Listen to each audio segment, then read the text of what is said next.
오늘도 예배 나오신 여러분들을 환영하고 축복합니다.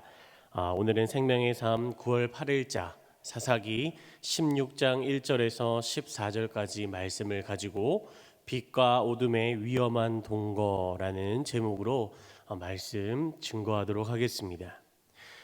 우리는 어제 말씀을 통해서 이 삼손이 죽음의 갈증에서 하나님의 은혜로 그 위험한 모습을 벗어나는 그러한 모습을 우리는 보게 되었습니다. 그런데 이 과정에서 여러분, 삼손의 노력이나 어떠한 삼손의 힘의 그러한 근원이 아니라 바로 누가 하셨다고요? 바로 여호와 하나님이 이 삼손에게 은혜를 베풀어 주신 일이었다라는 것이죠. 그리고 그렇게 은혜를 입은 삼손은 그제서야 하나님을 인정하면서 이곳을 바로 엔학 고레, 부르짖는 자의 샘이다라고 하는 이름을 지으며 하나님이 내게 베풀어 주신 그 은혜를 기억하고 하나님께 영광을 돌려드리는 그러한 모습에 대해서 우리는 어제 살펴보았습니다. 그런데 오늘 말씀을 보시면 시작부터 이상한 내용이 나오고 있습니다. 우리 한번 다시 1절 말씀 한번 함께 읽도록 하겠습니다. 시작. 삼손이 가사에 가서 거기서 한 기생을 보고 그에게로 들어갔더니. 아멘. 말씀을 보니까 하나님의 은혜를 입은 삼손이 가사에 가서 거기서 한 기생을 보고 그에게 들어갔다라고 그렇게 이야기합니다.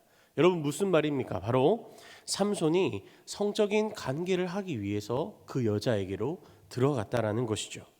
바로 앞에서 하나님의 은혜를 경험하고 그 죽음의 위험 앞에서 자신을 살려준 하나님의 은혜를 경험했음에도 불구하고 바로 삼손이 이러한 충격적인 모습을 바로 우리에게 보여주고 있다라는 것이죠. 여러분, 이것이 삼손이 죄인지 몰랐을까요? 아니죠. 죄인지 알았습니다. 그러나 어제도 말씀드렸듯이 바로 이스라엘 전체가 자기의 소견에 옳은 대로 행했던 그 이스라엘의 모습처럼 삼손도 마찬가지로 그와 같은 죄를 짓게 된다라는 것이죠. 이 모습은 크게 삼손의 미래에 어떠한 이유 때문에 그가 힘을 잃을 것인지를 미리 보여주며, 그리고 그가 하나님의 나실인으로서 하나님과의 그 서원의 약속에 대해 별로 마음을 쓰지 않을 뿐더러 삼손의 성품을 보여주는 대목이기도 하였습니다. 아무튼 가사에 소식이 들려오게 되고 이 삼손을 죽이기 위해서 블레셋 사람들이 매복을 성문에 하게 됩니다. 그러나 삼손은 다시 초인적인 힘으로 성문짝들과 또 문설주, 문빗장을 어깨에 메고 헤브론까지 가게 되며 그들의 계획은 실패로 돌아가게 됩니다. 그리고 4절부터는 새롭게 이야기가 시작됩니다. 이후에 가사에 있는 그 기생사건 이후에 삼손은 소렉 골짜기에 들릴라라 이름하는 여인을 새롭게 사랑하게 됩니다. 그리고는 이 들릴라는 블레셋 방백들의 뇌물 은 1,100개를 주겠다라는 그 게임에 넘어가 삼손에게 힘의 원천이 어디서 나오는지를 그렇게 물어보게 됩니다. 그런데 여러분, 참 웃긴 것은 이 들릴라가 하는 질문입니다. 질문을 여러분 가만히 보시면 어떻게 하면 능히 당신을 결박하여 굴복하게 할 수 있는지를 지금 물어보고 있습니다. 그러니까 지금 당신을 내가 잡아서 죽이고 싶은데 그 방법이 무엇인지를 알려달라는 말과 같은 것이죠. 삼손은 그러니까 삼손을 높여주면서 당신이 가지고 있는 힘은 어디서 나오는지를 묻는 것이 아니라 당신을 죽이고 싶어서 힘의 원천을 알고 싶다라고 하는 뻔히 속내를 알 수 있는 이 질문 앞에서도 삼손의 눈은 영적으로 어두워져 있다라는 것을 우리에게 보여주고 있다라는 것이죠. 삼손은 3번을 이야기하게 됩니다. 첫 번째는 바로 마르지 아니한 새 활줄 7으로 나를 결박하면 된다. 두 번째는 쓰지 않은 새 밧줄들로 나를 결박하면 된다. 세 번째는 나의 머리털 7가닥을 배실에 날실에 섞어 짜면 된다. 그러나 이 모든 방법이 여러분 맞는 것이었나요? 아니죠. 삼손은 들릴라에게 거짓으로 그 방법에 대해서 설명해 주었습니다.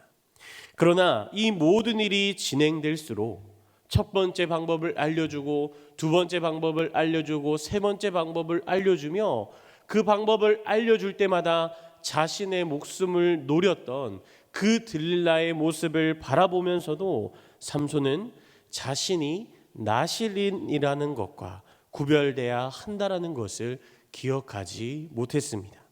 반복되는 죄를 통해서 자신이 이렇게 하면 안 된다라는 것을 기억하지 못했다라는 것이죠.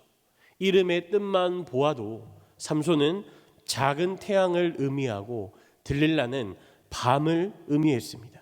삼손은 구별된 하나님의 백성이었고 들릴라는 이방의 여인이었다라는 것입니다. 어떻게 보면 이 삼손에 대한 이야기는 탄생과 죽음의 때를 제외하고는 거의 대부분 다 여자와 관련된 이야기로 이루어집니다. 딥나에 있었던 여인을 사랑해서 아내로 맞이하고 가사에 있는 기생에게로 들어가게 되고 소렉 골짜기에 들릴라를 사랑하게 되고 얼핏 보면 사랑의 이야기로 가득 채워져 있는 것 같아 보이지만 사실 삼손은 하나님이 세우신 사사이며 바로 나실인이었다라는 것입니다.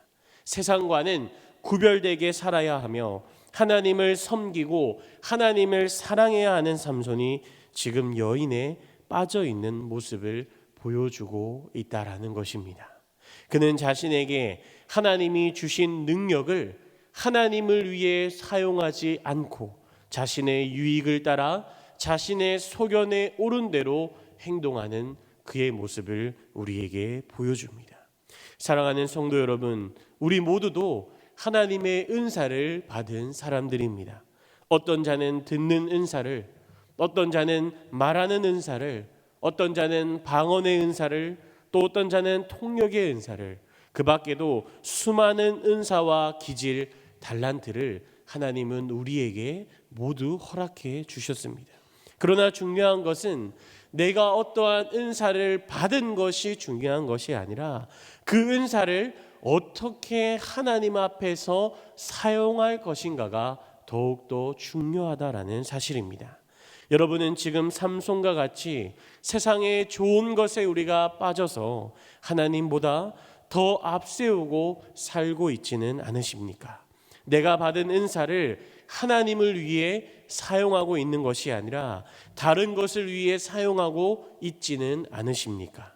또한 반복되는 그것이 죄인 것을 알면서도 헤어나오지 못하고 그리고 그 속에 갇혀 있는 나의 모습은 없으십니까? 소원하기는 광현교회 성도 여러분 모두가 나는 하나님의 구별된 그 사람인 것을 우리가 자각하고 하나님이 싫어하시는 죄에 빠져서 좋아하는 것에 집중하여 하나님께 받은 은사를 사용하며 살아가는 것이 아니라 오직 하나님을 찬양하고 하나님의 영광만을 위하여 내 받은 은사를 마음껏 사용하며 살아가시는 저와 여러분들이 되시길 간절히 주님의 이름으로 축복합니다.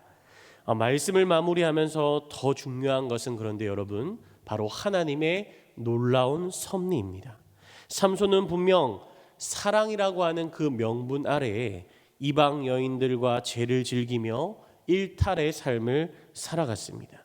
그리고 그로 인해서 블레셋 사람들과 싸움을 벌이게 됩니다.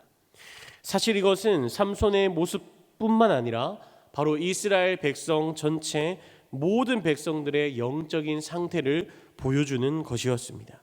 하나님을 버리고 자기의 소견에 옳은 대로 죄를 행하며 살아가는 것.